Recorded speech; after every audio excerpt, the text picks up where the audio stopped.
রহমতুল্লাহ বরকাত। পাপিয়া বলেছিল যে প্রবাসীদের কোনো ভোটের অধিকার নাই, ভোটার করা যাবে না। তাহলে তারেক জিয়াও তো একজন প্রবাসী, উনিও বাংলাদেশে ভোট নিয়ে কোনো কথা বলতে পারবে না। ভোটের দুধু অধিকার না থাকাতে ভোট নিয়ে কিসের কথা বলবে? উনিও একজন প্রবাসী দেশের বাহিরে, তারেক জিয়াও বাংলাদেশের রাজনীতি নিয়ে কোনো কথা বলতে পারবে না। পাপিয়া যে বিদেশির কোনো নাই, অনুদান নাই বিদেশিরা, তাদের কিসের ভোট দিব?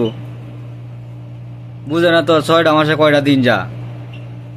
ওর জামাই বকবক করতো না, ওর জামাই বকবক কমে গেছে, টান হয়ে গেছে, মানে উল্টা পাল্টা কথা কওয়া শুরছি। 1 কোটি প্রায় 1.5 কোটি প্রবাসী আছে, ওদের ভোট যদি না নেওয়া হয় তাহলে তারেক জিয়া ওই 1.5 কোটির মধ্যে একজন। উনি বাংলাদেশের রাজনীতি নিয়ে কোনো কথা বলতে পারবো না, কারণ উনিও একজন প্রবাসী। এটাও চিন্তা করতে হবে। বিএনপির বড় বড় নেতা যারা বাংলাদেশে আছে, পাপিয়ারে অতি সত্ত্বে তারে বরখাস্ত করেন, মানে প্রকাশ্যে জনগণের প্রবাসীদের কাছে ক্ষমা চাইতে হইব। আসসালামু আলাইকুম।